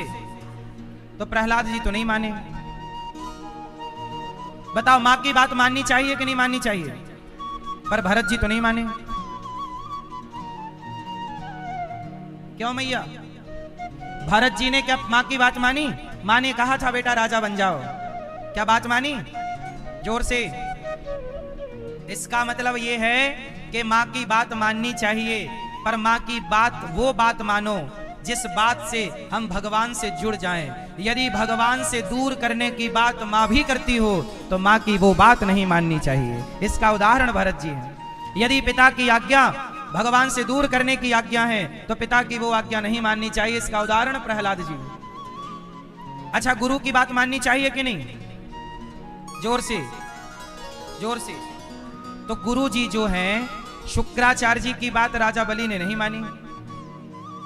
शुक्राचार्य जी की बात राजा बलि ने नहीं मानी। 3 पग भूमि के टाइम रोका था, शुक्राचार्य जी ने मत दो, नहीं मानी। तो गुरु भी यदि आपको भगवान से दूर करता है तो उस गुरु की बात भी नहीं माननी चाहिए। इसका मतलब यह है कि भगवान से दूर करने, अरे और तो छोड़ो, ये बताओ भगवान की बात माननी चाहिए कि नहीं? भगवान की, किसी और की मैं बात नहीं कर रहा। बताओ भगवान की बात माननी चाहिए कि नहीं? जोर से। तो बताओ लक्ष्मण जी बात माने? लक्ष्मण जी तो राम की बात नहीं मानते। राम जी कहते हैं लक्ष्मण वनवास मत जाओ, पिताजी की सेवा कर लो, कोई नहीं है पिताजी के पास। तो क्या लक्ष्मण जी पिता की बात मान रहे हैं? जोर से। मैया सो गई क्या मेरी मां? क्या लक्ष्मण जी बात मान रहे हैं? सुन लो, यहां भगवान प्रकट हो जाएं और प्रकट होके कहें कि सुनो अनिरुद्धाचार्य, हमें भूल जाओ, हमारा नाम ना जपो, हमारी कथा ना कहो। भगवान भी कहेंगे कि हमें भूल जाओ तो प्रभु आपकी हर बात मानेंगे, पर आपको भूल जाने की बात, आपकी बात नहीं मानेंगे। भगवान की भी बात नहीं मानी जाएगी। लक्ष्मण जी ने नहीं मानी। भगवान की आज्ञा भी यदि आपको भगवान से वंचित करती है तो ये बात मानी नहीं जाएगी। क्यों जी? बात सही है। इसका मतलब ये है कि प्रहलाद जी बचपन से ही भगवान के चिंतन में लग गए। और प्रहलाद जी जब भगवान के चिंतन में लगे तो प्रहलाद जी को पिता ने रोका, यहां ये किसका नाम जप रहे हो? प्रहलाद जी ने कहा कि ये तो भगवान का नाम है, मत जपो, तुम्हारा भगवान मैं हूं। प्रहलाद जी ने कहा पिताजी आप मेरे भगवान नहीं हैं, भगवान तो भगवान है। हिरण्यकश्यपु ने पढ़ने के लिए भेज दिया शंडामर्क के पास। प्रहलाद जी पढ़ने गए और पढ़ करके जब लौटे तो हिरण्यकश्यपु ने फिर पूछा कि तेरा भगवान कहाँ है, चल बोल, क्या पढ़ के आया? प्रहलाद जी ने नवधा भक्ति सुनाई। श्रवणम कीर्तनम विष्णु स्मरणम पाद सेवनम अर्चनम वंदनम दास्यम सख्यमात्म निवेदनम। श्रवणम कीर्तनम विष्णु स्मरणम पाद सेवनम अर्चनम वंदनम दास्यम सख्य आत्मनिवेदनम। 9 भक्ति होती है। भक्ति कितने तरह की होती है? नवधा भगति कहूं तो ही पाही। भक्ति कितने प्रकार की मेरी मां? 9। कौन कौन सी भक्ति है? पहली भक्ति है भगवान की कथा सुनना, श्रवणम। कीर्तन, कीर्तन करना दूसरी भक्ति है। भगवान का स्मरण करना। आप लोग स्मरण करते हो कि नहीं? कैसे स्मरण करते हो भगवान का? कैसे स्मरण कैसे किया जाता है कहो तो मैं आपको बताऊं। सुनो, जैसे आप लोग काम करते हुए अपने बेटे को याद रखती हो कि नहीं? अच्छा मैया बताओ, शादी आप में से किस किस की शादी हो चुकी है? जिसकी होगी हाथ उठाओ। मैया आपकी नहीं हुई? भाई आपकी मैया आपकी नहीं हुई? अच्छा ये बताओ, जब आपकी शादी हुई और ससुराल मैया आप गई, और ससुराल से जब लौट के कितने दिन में पहली बार वापस आई थी मायके? 10 दिन, 15 दिन, 1 महीने? तो जब आप लौट के वापस मायके आई, पहली बार पति से मिली, और जब वापस मायके आई तो मायके में रह के आपको याद किसकी आ रही है? किसी का स्मरण हो रहा है? किसका हुआ था भैया? किसका है? किसका? जैसे एक नई नवेली लड़की दुल्हन ससुराल जाती है, पति से मिलती है, मायके आती है, पर मायके में वो काम करती है, झाड़ू बर्तन भोजन काम सारा करती है, पर काम करते हुए वो किसी के ख्यालों में खोई रहती है। वो ख्याल है पति का। जैसे वो काम करते हुए अपने पति के ख्यालों में खोई है, ऐसे आप लोग भी संसार का काम करते हुए भगवान के ख्यालों में खोए रहिए। यही है स्मरण। जैसे पुरुष का ख्याल ऐसे परमात्मा का ख्याल, जैसे जगत की याद ऐसे जगन्नाथ की याद। बोलो हाँ, भगवान को भी याद करिए। भगवान को क्या करिए? याद करिए। इसलिए मेरी मां, श्रवणम कथा सुनना पहली भक्ति, कीर्तनम कीर्तन करना दूसरी भक्ति, स्मरणम भगवान का। तो आप लोग कैसे स्मरण करोगे? काम करते हुए भगवान के लिए अलग से समय नहीं निकालना। हम ये नहीं कहते तुम माला जपो, नहीं, माला जपने की जरूरत नहीं है। आप काम करते हुए बस भगवान का स्मरण करते रहिए। हे नाथ, मैं आपको कभी भूलू नहीं। बोलो हे नाथ, मैं आपको कभी भूलू नहीं। जैसे माँ काम करते हुए याद बच्चे को करती रहती है, जैसे माँ काम करते हुए स्मरण बच्चे का करती है, ऐसे आप भी सारे काम करिए पर स्मरण भगवान का करते। यही भजन है। भगवान के लिए अलग से कुछ नहीं करना होता कि तुम एक पांव से खड़े हो, ये जरूरत नहीं है। श्रवणम कीर्तनम स्मरणम पाद सेवनम। चौथी भक्ति है पांव दबाना। क्या दबाना? हमारे पूज्य स्वामी जी सतुगा बाबा ने अपने गुरु जी के खूब पांव दबाए हैं, खूब सेवा की है। देखो, इन्होंने अपने गुरु की सेवा की है, और गुरु की सेवा का ये पुण्य है कि आज इन पर भगवान की खूब कृपा है। ये गुरु की कृपा, 3 कृपा मुख्य होती है। माता की कृपा, पिता की कृपा और गुरु की कृपा। कितनी कृपा? 3 कृपा। और चौथी कृपा भगवान की है, और भगवान की कृपा भी उन पर है। अच्छा ये बताओ, माता की कृपा होती है कि नहीं? माता की सेवा की श्रवण कुमार ने। आज तक लोग श्रवण कुमार को जानते हैं कि नहीं? किसके बल पर? सेवा। उन्होंने भी अपने मां के पांव में तेल लगाया, मालिश की, तेल सेवा की, चरण दबाए। पांव दबाना सेवा है। और सेवा लक्ष्मी जी नारायण के पांव दबा रही है कि नहीं? सेवा। और सेवा केवल पांव दबाना नहीं है। आप किसी को दवाई दे रहे हैं, किसी को रोटी दे रहे हैं, ये भी एक सेवा है। किसी को पानी दे रहे हैं, ये भी एक सेवा है। किसी को रास्ता बता रहे हैं, ये भी एक सेवा है। गौरी गोपाल आश्रम में 311 वृद्ध माओं की सेवा होती है। 150 बच्चे पढ़ते हैं, सेवा उनको पढ़ाना। गौरी गोपाल में 150 बच्चे पढ़ते हैं, उनको 150 बच्चों के रहने की, खाने की, पढ़ाई लिखाई की व्यवस्था करना, ये सेवा है कि नहीं? आज मुझे एक संत जी मिले, उन्होंने कहा कि महाराज, इस धरती पर सेवा से बड़ी कोई भक्ति नहीं है। हो तो आप बताओ, लक्ष्मण जी ने राम की भक्ति की कि सेवा की? क्या किया? अरे सेवा ही भक्ति हो गई। भज सेवायाम धातु से भक्ति बनती है। सेवा ही भक्ति है। इसलिए माता की सेवा, पिता की सेवा, गुरु की सेवा, अतिथि की सेवा, आचार्यों की सेवा, दीन दुखी की सेवा, गाय की सेवा। कुत्ता बीमार मिल जाए तो कुत्ते को दवाई कराओ, चिड़िया बीमार मिल जाए चिड़िया की दवाई कराओ। हर जीव की सेवा, हर जीव के प्रति करुणा, यही तो सेवा है और ये भक्ति है। हाँ या ना? तो मैया, आप में से कितनी पत्नी आपने अपने पति के पांव दबाती हैं? मैया, आप नहीं दबाती हो? नहीं। मैया हाथ उठाई और पति मना कर रहे ना, हाथ उठा, झूठा, प्रयाग में बैठी है।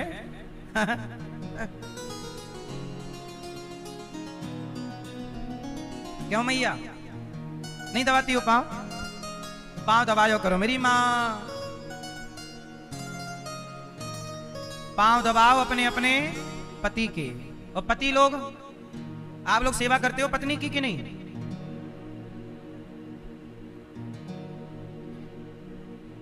सेवा करना, श्रवणम कीर्तनम स्मरणम पाद सेवनम अर्चनम, भगवान का अर्चन करना तुलसी से। श्रीमन्नारायण, तुलसी चढ़ाओ भगवान के चरणों में, नाम लेके। सुई के छेद से हाथी और घोड़ा निकल सकता है कि नहीं? जोर से, जोर से बोलो। नहीं, आप तो कह रहे थे अभी कि पूरा भरोसा है भगवान पर, और अब कह रहे हो कि सुई के छेद से हाथी घोड़ा नहीं निकलेगा। अरे हमारे कन्हैया ने इतना सा मुंह खोला था, इतने से मुंह में मैया यशोदा ने पूरे ब्रह्मांड का दर्शन किया था। वो भगवान चाहे तो सुई के छेद से हाथी घोड़ा क्या, पूरा संसार निकाल दे।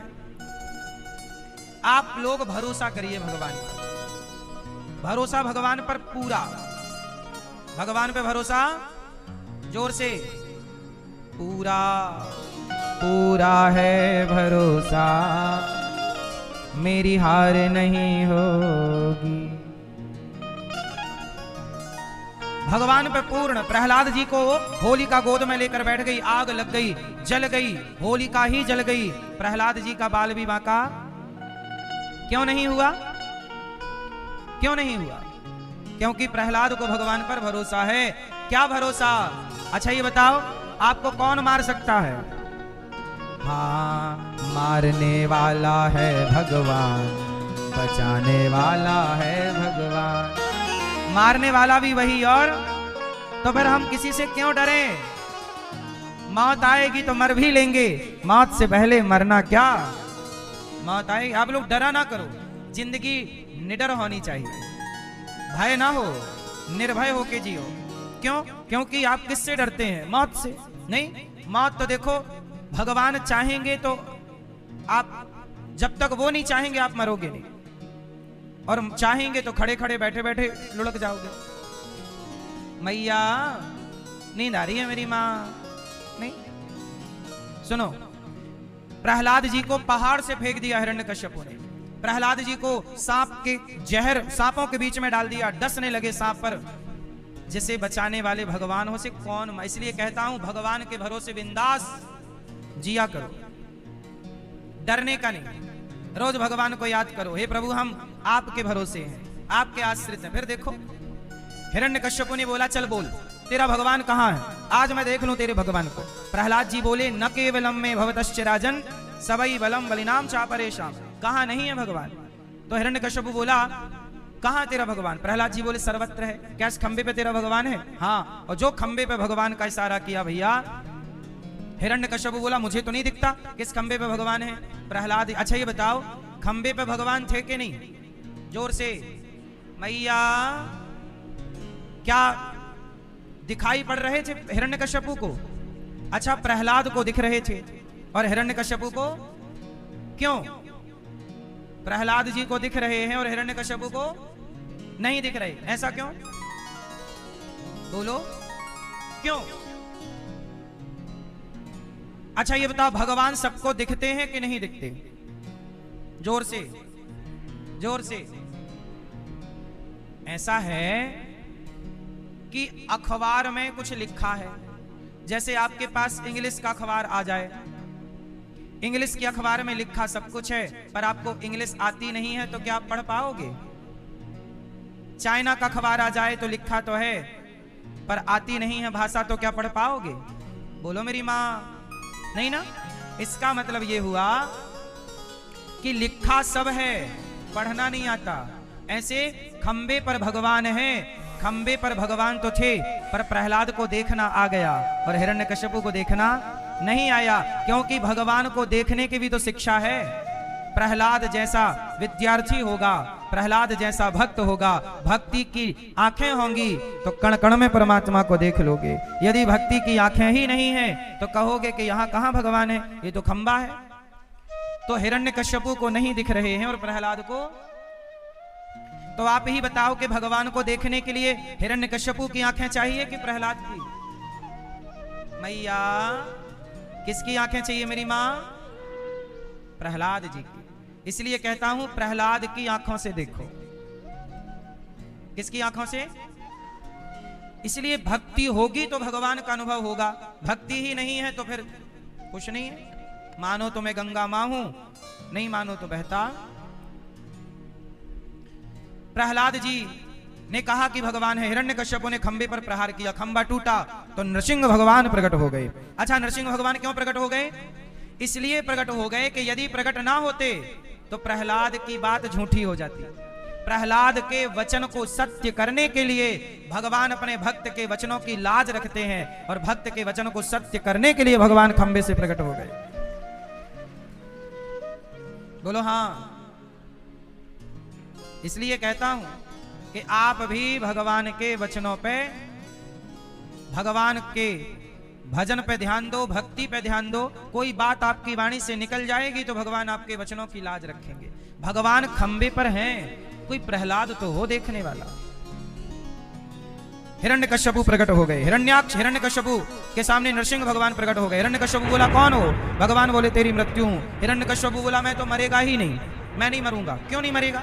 बोले मैंने वरदान मांगा है, ना दिन को मरूंगा ना रात को। भगवान बोले ना ये दिन है ना रात है। कब मारा? शाम। बोले मैं अभी भी नहीं मरूंगा। क्यों? ना अस्त्र से मरूं, ना शस्त्र से मरूं, ना चक्र से मरूं, ना त्रिशूल से मरूं। तो काय से मरेगा? नाखून। भगवान ने कहा ये नाखून मैंने फैशन में नहीं बढ़ाए, तुझे मारने के लिए बढ़ाया, इतने बड़े बड़े नख। बोला अभी भी नहीं मरूंगा। बोला 12 महीने में किसी महीने नहीं मरूंगा। चैत्र वैशाख जेठ आषाढ़ सावन भादो कुंवर कार्तिक कभी भी नहीं मरूं। अब बोल। भगवान बोले कि सुन, तूने पंचांग देखा नहीं, मैंने तेरे लिए एक नया महीना डिजाइन किया है, अधिक मास, जिसे पुरुषोत्तम महीना कहते हैं। इस महीने तो मरेगा। अब तो भैया हिरण्यकश्यपु बोले ना अंदर मरूं ना बाहर। भगवान बोले देहरी पे मारूंगा। बोले ना आकाश में मरूं ना पाताल में। भगवान बोले गोद में लिटा के मारूंगा। लो भैया लिटा लिया और छाती कर दी विदीर्ण, मारा गया हिरण्यकश्यपु। अच्छा एक बात बताओ, हिरण्यकश्यपु ने इतने सारे जो वरदान मांगे थे, ना दिन को मरूं ना रात को मरूं, ना अंदर मरूं ना बाहर मरूं, ना अस्त्र से मरूं ना शस्त्र से मरूं, ना तो ब्रह्मा के बनाए 12 महीने नहीं मरूं, ना ब्रह्मा के बनाए किसी व्यक्ति से मरूं, इतने सारे वरदान क्यों मांगे? क्यों मांगे? क्योंकि वह इनडायरेक्ट अमर होना चाहता था। कैसे भी मरूं ना। आप लोग भी कई बार सोचते हैं कि मरूं ना। भैया मरना चाहते हो, है ना? कोई भी मरना नहीं चाहता। तो हिरण्यकश्यपु भी मरना नहीं चाहता था, आप भी मरना नहीं चाहते। लेकिन क्या करो, हिरण्यकश्यपु को भी मरना पड़ा और हम सबको भी। इसलिए मौत से कोई जीता नहीं है। मौत से कोई जीता है तो केवल एक। बताओ कौन? कौन? भगवान का भक्त ध्रुव जी महाराज। ध्रुव जी को मृत्यु जब लेने आई तो सिर झुका दिया मृत्यु का, और सिर पर पांव रख के विमान पर चढ़ के साथ शरीर ध्रुव जी ध्रुवलोक को गए थे। यदि मौत को भी कोई जीत सकता है तो केवल भगवान का, ये ताकत भगवान के भक्त में है जो मौत को जीत सकता है, और कोई की ताकत नहीं। प्रहलाद जी महाराज के लिए भगवान प्रकट हुए। हिरण्यकश्यपु का उद्धार। भगवान ने प्रहलाद जी को गोद में बिठाया, चाटने लगे जैसे गाय बछड़े को चाटती है। प्रहलाद कुछ मांग लो। भगवान प्रहलाद जी बोले कि कुछ चाह नहीं है प्रभु, मेरे पिता की सदगति हो जाए, बस यही कामना, आप ऐसी कृपा करो, मेरे पिता की क्या हो जाए? सदगति। भगवान बोले तुम्हारे पिता की सदगति तो हो ही जाएगी। क्यों? क्योंकि आप जैसा पुत्र जिसका हो, सदगति तो होनी ही है। 21 पीढ़ी होती आपकी तो हम आपके 21 पीढ़ी तार देते। भगवान ने कहा प्रहलाद बेटा कुछ मांग लो। प्रहलाद जी बोले कुछ नहीं चाहिए। प्रहलाद जी ऐसे भक्त हैं जो निष्काम है। भगवान कह रहे हैं कुछ मांग लो, प्रहलाद जी बोले हमें कुछ चाहिए ही नहीं, निष्काम। आप लोग भगवान से चाहते हैं। अच्छा भगवान से कुछ मांगना सही है कि गलत है? बोलो। सही भी है और गलत भी है। कुछ भक्त होते हैं जो मांगते हैं, कुछ भक्त होते हैं नहीं मांगते। अब सवाल खड़ा हुआ कि भगवान से नहीं कहेंगे, भगवान से नहीं मांगेंगे तो किससे मांगेंगे? लेकिन मैं यहां एक बात मेंशन कर दूं आपके लिए कि भगवान से मांगने की जरूरत नहीं है। भगवान पे भरोसा रखिए और भगवान पे समर्पण कीजिए। हमारे भगवान अंतर्यामी है। आपको क्या चाहिए कहने की जरूरत नहीं है, वो समझ जाते हैं कि मेरे भक्त को क्या चाहिए। वो बिना मांगे, समर्पण है तो सब मिलेगा, और समर्पण नहीं है तो कुछ भी नहीं मिलता। बोलो हाँ कि ना? प्रिय भक्तों, प्रहलाद जी भगवान के परम भक्त, भगवान ने इन्हें राजा बना दिया। और बड़े लंबे समय तक राज्य सेवा की इन्होंने, भगवान की भक्ति की। स्तुति की ब्रह्मा दया सूर्यगणा मुनयोथ सिद्धा सत्वैकतान मतयो वचसां प्रवाहये नाराधितुं पुरुगुणैरधुनापि विप्रो किं तोष्टुमर्हति समे हरिरुग्र जाते। भगवान परम दयालु है। एक बार हाथी का पांव एक मगर ने पकड़ लिया। हाथी का पांव किसने, एक बार हाथी नहाने गया, मगर ने पांव पकड़ लिया। तब हाथी की रक्षा के लिए भगवान ने अवतार लिया और हाथी का उद्धार किया। समुद्र मंथन हुआ, धनवंतरी कक्षक 3 अवतार लिए भगवान ने, और समुद्र मंथन में जहर शिव ने पिया, अमृत देवताओं में बांटा गया। शिव ने जहर पिया तो जहर पीने वाले शिव और अमृत पीने वाले देवता। तो बताओ, देवताओं का पलड़ा भारी है कि भगवान शिव का पलड़ा भारी है? किसका पलड़ा भारी है? भगवान शिव का। क्यों? देवताओं ने अमृत पिया तो देवता कहलाए, और शिव जी ने जहर पिया तो देवाधिदेव महादेव कहलाए।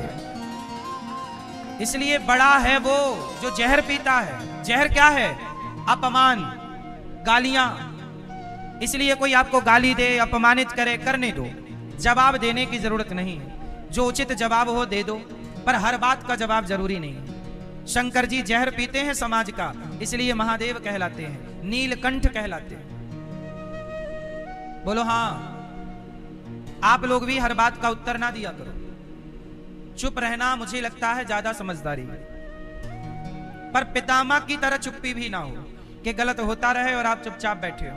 जहां जरूरत बोलने की वहां बोलिए, बेवजह ना बोलिए। ये बेवजह के लिए मैं बोल रहा हूं। चुप्पी मतलब बेवजह जो आप दिन भर बोलते हैं, ये जरूरत नहीं। थोड़ा मौन रहा करिए, भगवान का चिंतन किया करिए। जहां सही है वहां अवश्य बोलना चाहिए, सही का साथ जरूर देना चाहिए। अब देखो ना, समुद्र मंथन से आखिरी में अमृत, पहले जहर निकला। कोई भी काम करोगे पहले विष निकलेगा, बाद में क्या निकलेगा? कोई भी बिजनेस करो, व्यापार करो, काम करो, पहले नुकसान का जहर होगा, फायदे का अमृत तो आखिरी में आएगा। इसलिए हर परिस्थिति पे अपने काम करते रहिए। आज असफलता का जहर है तो कल सफलता का अमृत भी होगा। करते रहिए निरंतर कार्य। आप लोग बीच में छोड़ देते हैं, यार असफल हो गए अब कौन करे। नहीं जी, आज हम हारे हैं, कल जीतेंगे। आज नुकसान हुआ है, कल होगा। हारिए मत, जीवन में अच्छे कार्य करते रहिए बस। मेरी मां समुद्र मंथन में हमें यही सीख मिली कि हमें निरंतर कार्य करना चाहिए। राजा बलि 99 यज्ञ पूरा कर चुके हैं, 100वां यज्ञ पूरा करने जा रहे हैं, तब 52 भगवान प्रकट हो गए और राजा बलि के 3 पग भूमि मांगने गए। एक पग में पाताल नाप लिया, दूसरे पग में सत्यलोक। गंगा मैया कहां से प्रकट हुई हैं बताओ जरा? मैया कहां से? कहां से? गंगा मैया कहां से प्रकट हुई? जब अब देखो गंगा मैया प्रकट कहां से हुई, वहां की कथा सुना रहा हूं, ध्यान से सुनना। जब राजा बलि के द्वार पर वामन भगवान आए तो वामन भगवान ने राजा बलि से 3 पग भूमि मांगी। राजा बलि ने कहा ज्यादा मांग लो, बोले नहीं हमें 3 पग चाहिए। 3 पग का संकल्प हुआ तो वामन भगवान ने अपने शरीर को बड़ा बनाया, विशाल किया, और पहले पग में भगवान का पांव कहां गया? पाताल। एक पग में पाताल नाप लिया, और दूसरा पग कहां गया भगवान वामन का? ब्रह्मलोक।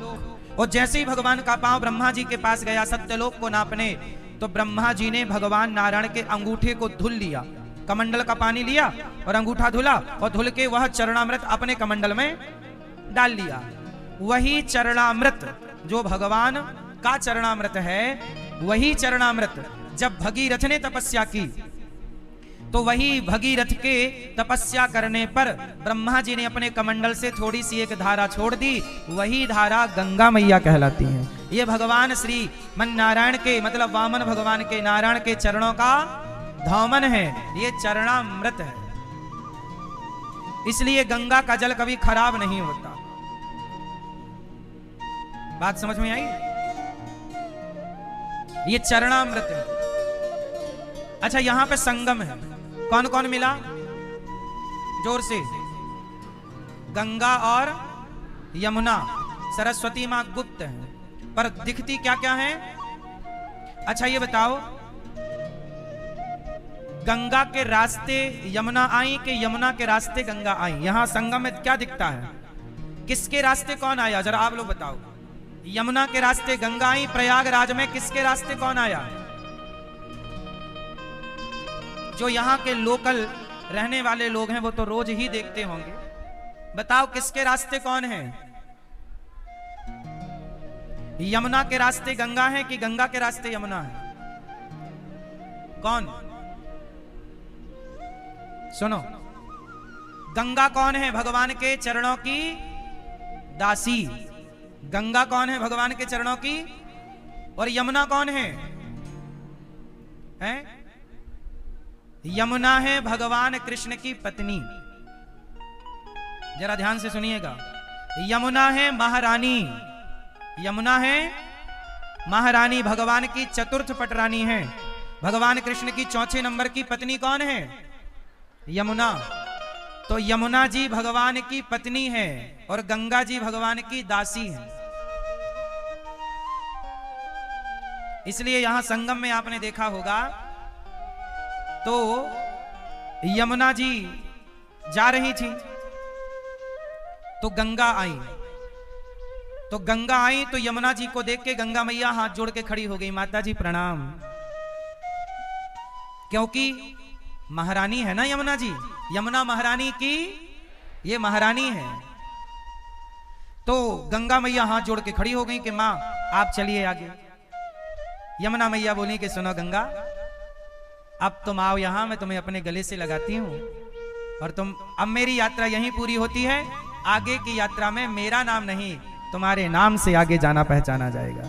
तो यमुना जी पत्नी है तो इनको गले लगा करके फिर आगे की धारा इनको दे दी कि आप, जबकि देखा होगा आपने कि यमुना जी सीधी जा रही है, तो जो सीधी जाती है उसका नाम आगे होता है, लेकिन यहां पर सीधी यमुना जी जा रही है पर मिली गंगा है और आगे नाम फिर गंगा जी का ही चला है। तो यहां यमुना महारानी है ना, तो उन्होंने कहा कि तुम आगे जाओ। ये बड़प्पन है कि बड़ा वही जो छोटे को आगे कर दे, बड़ा वही जो छोटे को आगे कर दे, ये बड़प्पन है। ये हमारी यमुना मैया का बड़प्पन है। तो यमुना जी भगवान की पत्नी है और गंगा जी चरणों से निकली दासी, इसलिए यहां पे संगम है। तो ये पावन चर्चा है। ये यमुना जी वृंदावन से होती हुई आई है।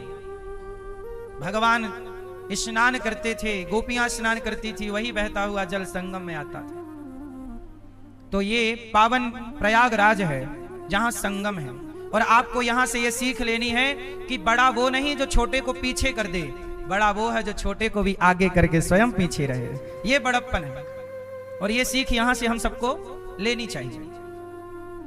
तो वामन भगवान तीसरा पग कहां रखें? राजा बलि के मस्तक पर वामन भगवान ने कहा, कहां रखूं तीसरा पग? तुमने 3 पग भूमि दी, मैंने तो 2 पग में नाप लिया।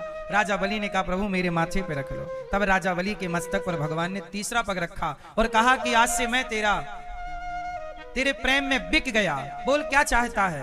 राजा बलि ने कहा प्रभु बस आपका दर्शन होता रहे। राजा बलि को पाताल का राजा बनाया भगवान ने और द्वारपाल बन के भगवान खड़े हो गए। भगवान बिक जाते हैं भक्तों के आगे, द्वारपाल बन गए वामन भगवान। राजा बलि आए तो दर्शन, जाए तो दर्शन।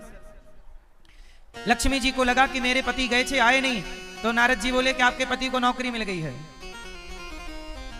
वॉचमैन बन गए हैं, नौकरी कर रहे हैं द्वारपाल बन के। लक्ष्मी जी बोली कहां? बोले बलि के यहाँ। लक्ष्मी जी गई और राजा बलि के पास जाके रोने लग गई।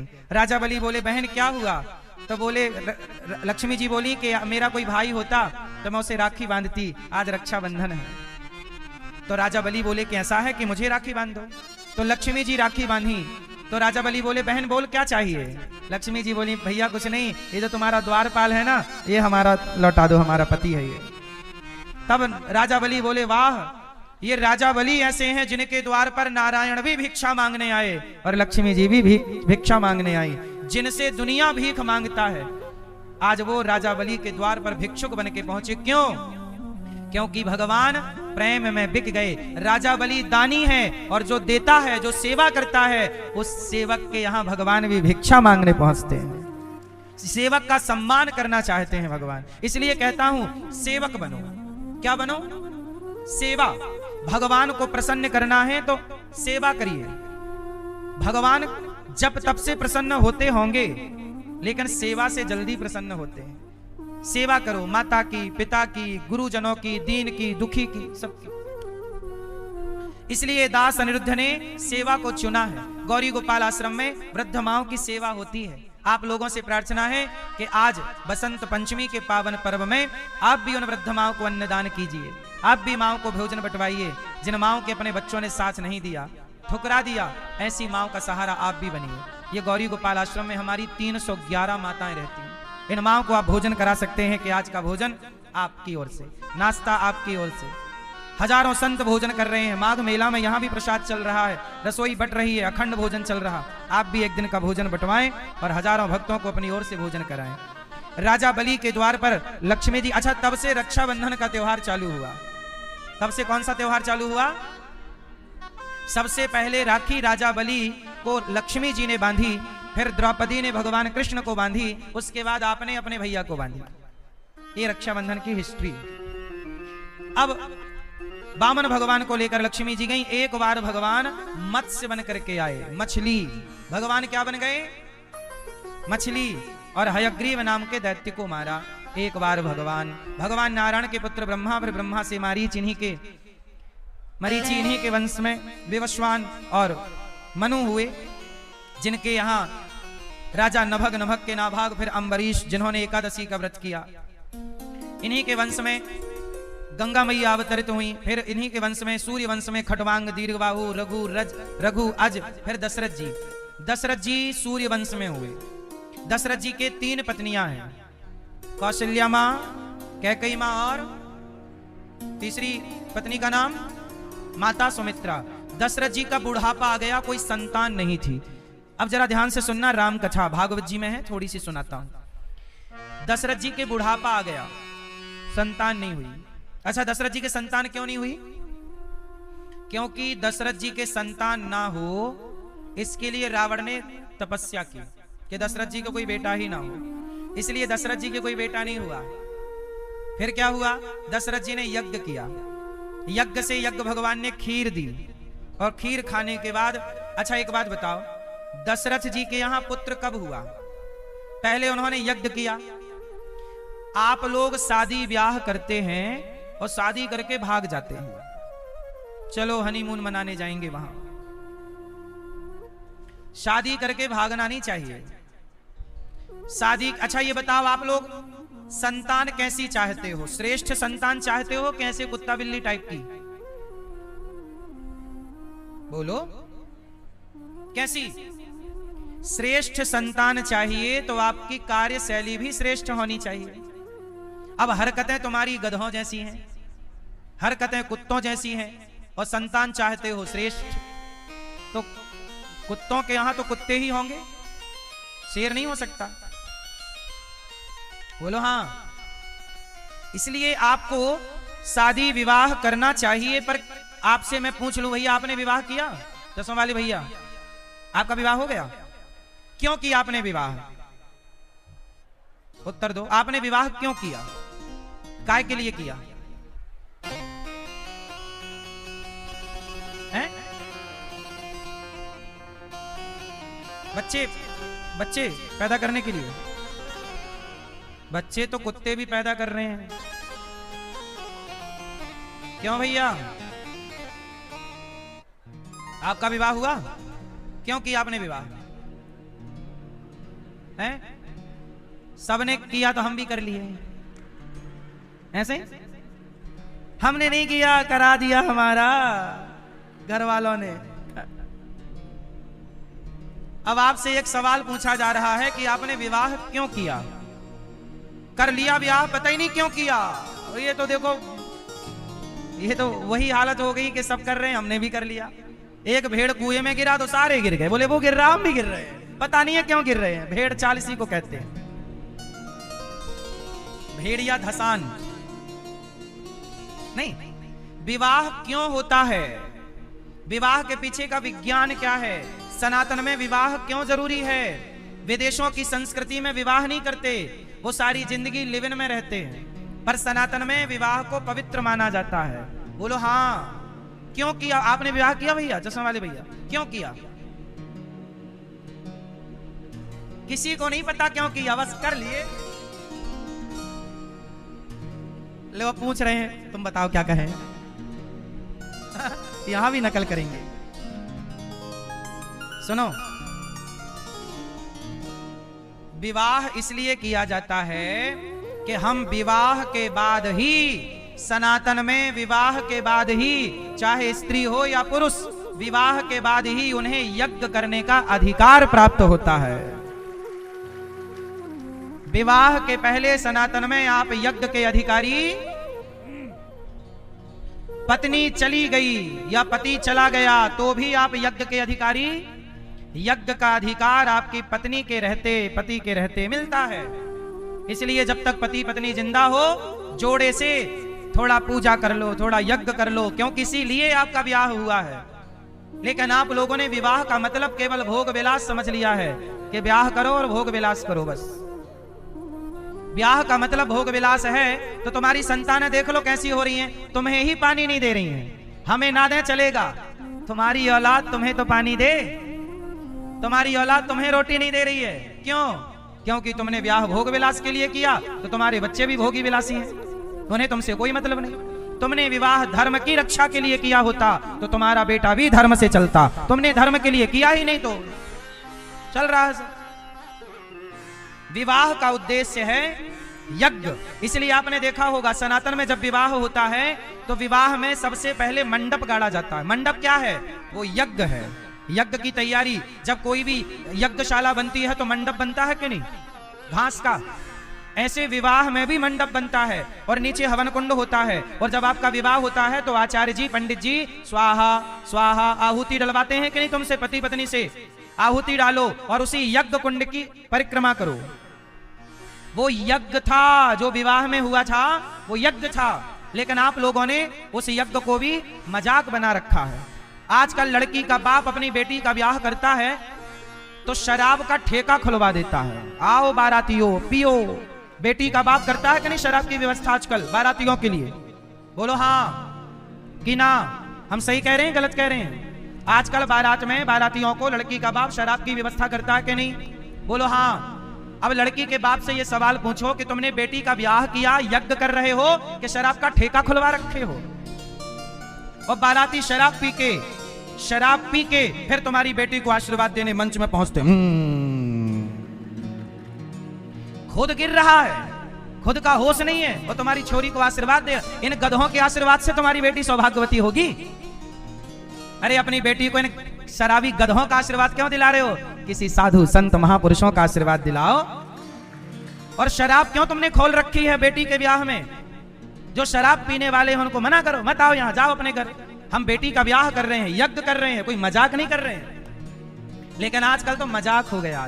दुल्हा भी मंडप के नीचे बैठता है, टुन्न होके बैठता शराब पी के। बोलो हाँ। दूल्हा, ये दूल्हा है कि गधा है?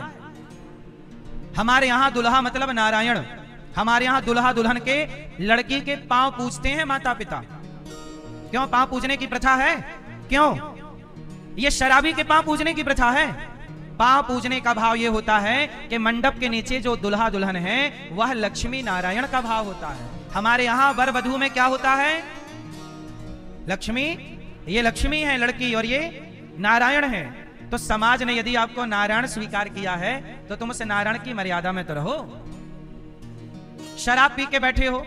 अब इन मूर्खों को पता नहीं है विवाह मतलब मजाक समझा है विवाह को, मजाक।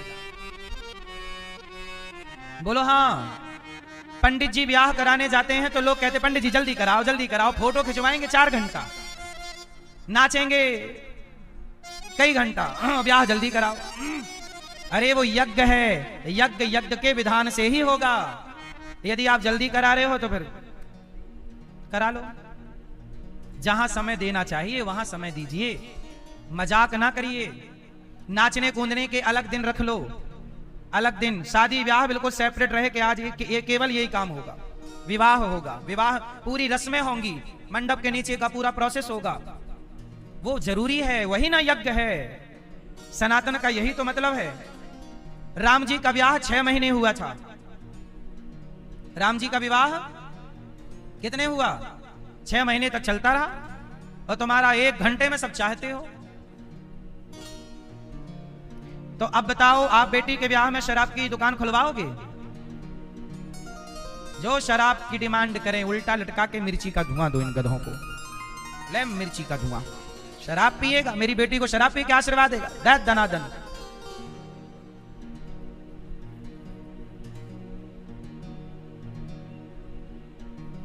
तो आप लोग शादी करोगे शराब पी के तो नहीं करोगे? नशे में नहीं ब्याह करना। तो भगवान दशरथ जी पहले यज्ञ करते हैं, और यज्ञ के बाद फिर यज्ञ भगवान प्रकट होते हैं, खीर खाते हैं, तब उनकी संतान होती है जो मर्यादा पुरुषोत्तम राम कहलाते हैं। तो जब आप यज्ञ करेंगे, अनुष्ठान करेंगे, धर्म का आचरण करेंगे, तब आपकी संतानें श्रेष्ठ होंगी।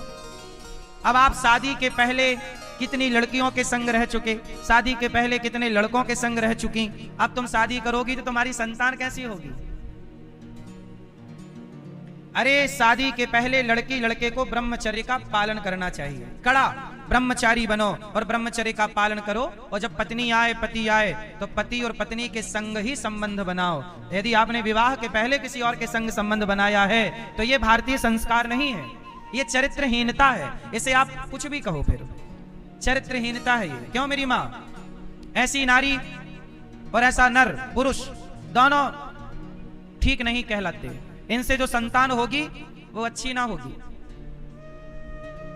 श्रेष्ठ संतान चाहिए तो श्रेष्ठ आचार विचार चाहिए।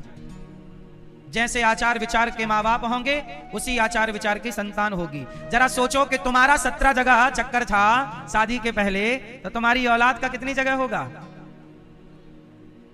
सोचो ना कि तुम संतान कैसी पाओगे? फिर तुम ऐसे थे तो तुम्हारी औलाद कैसी होगी? तो आप जो कर रहे हो अपने लिए ही कर रहे हो, अच्छा या बुरा। इसलिए अच्छा करो, भटको मत।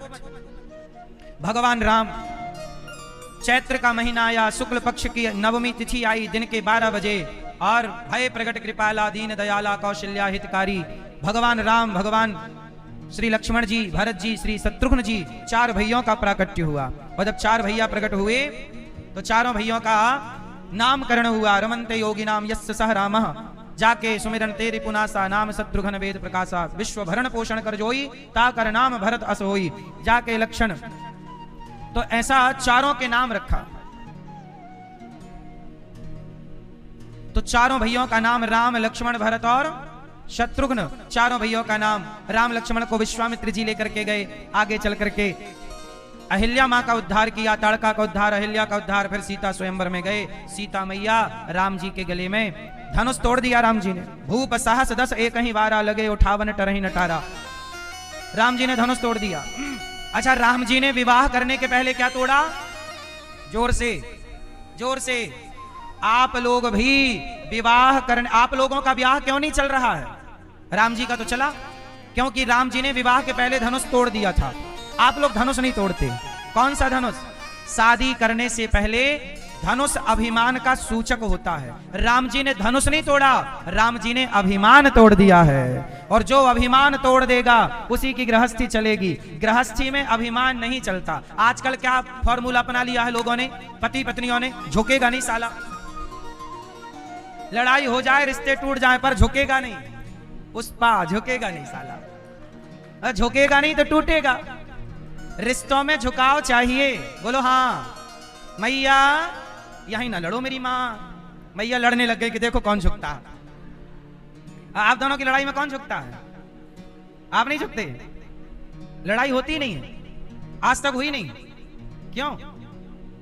कभी हुई कि नहीं हुई है? ये तो कह रही नहीं हुई।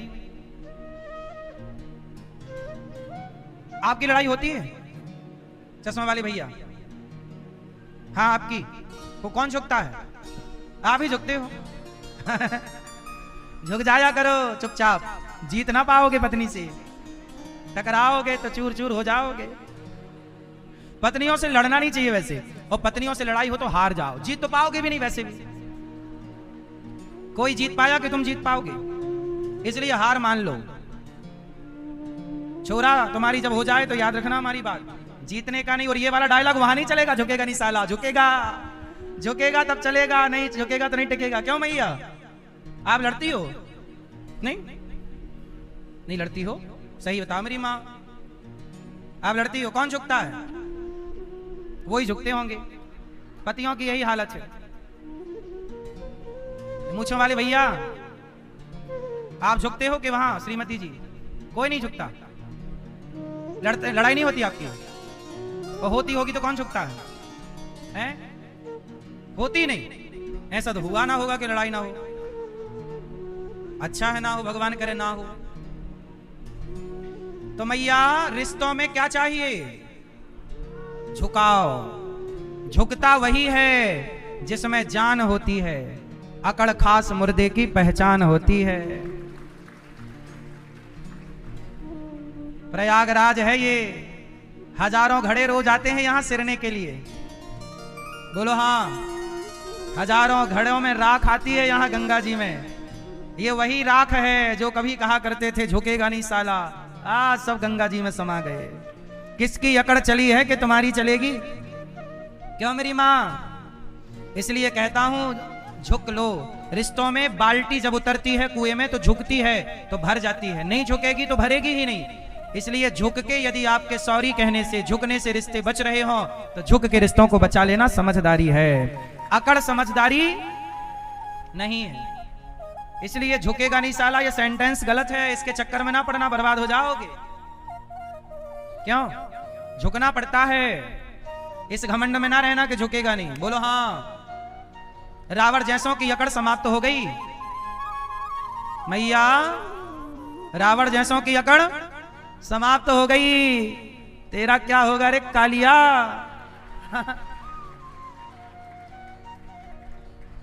घमंड में ना रहो।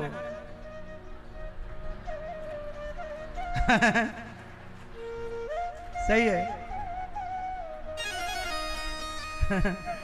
तो जीवन में क्या सीखोगे? झुकना। मां के चरणों में झुको, पिता के चरणों में झुको, बड़ों के चरणों में झुको और झुक करके रिश्ता बचाओ। बड़े भाई के चरणों में झुको। गलती है तो झुको और नहीं है तो भी झुको, क्योंकि गलती कई बार ना होने से भी झुकना पड़ता है बचाने के लिए। मेरी गलती नहीं है पर फिर भी झुकना पड़ेगा बचाने के लिए। नहीं झुकेंगे तो रिश्ता टूट जाएगा। भाई से लड़ाई हो गई और भाई से लड़ाई हो गई, वो तो झुक नहीं रहा है, तो हम ही झुक जाएंगे तो बच जाएगा, वरना भाई का रिश्ता तो झुकने से, आपके झुकने से बच रहा है। तो झुकना समझदारी है कि नहीं? समझदारी का परिचय देना चाहिए। तो भगवान राम धनुष तोड़ दिए फिर ब्याह किए। आप भी घमंड का धनुष तोड़ो और फिर ब्याह के बंधन में बंधो तो रिश्ता बिंदास चलेगा। घमंड मंड त्याग, स्त्री भी घमंड त्याग दे और पुरुष भी घमंड। आजकल तलाक क्यों होते हैं? यही वही, बस झुकेगा नहीं साला, तलाक हो गया। ये कोई समझदारी नहीं है। राम जी ने धनुष तोड़ा, सिया जी आई माला पहनाने पर। राम जी थोड़ा लंबे थे, सीता जी बोली थोड़ा झुक लो राम। राम जी बोले नहीं। लक्ष्मण जी आए, चरणों में गिर पड़े और जब लक्ष्मण जी गिरे तो लक्ष्मण को उठाने के लिए राम जी झुके, सिया जी ने माला पहना दिया। बोलिए सियावर रामचंद्र की जय। जय जय जय जय मैया। तो हमारी जयपुर से, हमारे डेरे वाले परिवार से हमारी मैया जी आई हैं, ताली बजा के स्वागत करें। जुगल किशोर डेरे वाले हमारी मैया जी आई हैं, खूब खूब स्वागत मैया का। तो राम जी बोले, अच्छा राम जी और सिया जी का ब्याह होने लगा तो जनकपुर की सखियां बोली सुनो, अयोध्या के लोग खीर वीर दें तो खा मत लेना। जनकपुर की सखियां बोली सुनो, देखो गारी होती है ना शादी ब्याह में, क्या होती है? गाली होती, गारी बोलते हैं, प्यार की मीठी मीठी गारियां चलती हैं। ओ पंचायती भैया हैं? हाँ हाँ भी गारी सुनना है। हाँ, ये गारी सुनना चाहते हैं, छेड़ दो किसी को, मिल जाएंगी ढेर सारी गालियां। तो सीता जी और राम जी बैठे हैं मंडप के नीचे, तो मजाक कर रही हैं जनकपुर की सखियां, सुनो कोई अयोध्या के लोग खीर वीर दें तो खा मत लेना। क्यों? तो जनकपुर की सखियां बोली कि अयोध्या में तो जरूरत ही नहीं है बाप की। बोले खीर खाओ और बच्चे पैदा हो जाते हैं, ये खीर वाले हैं। अब लक्ष्मण जी को लगा कह रहे तो हमारे मजे ले रही है। बोले खीर खाने से बच्चे हो गए, ये गाली मजाक चल रही है। तो लक्ष्मण जी ने मोर्चा संभाला, सुनो मिथिला में घर वर मत खरीद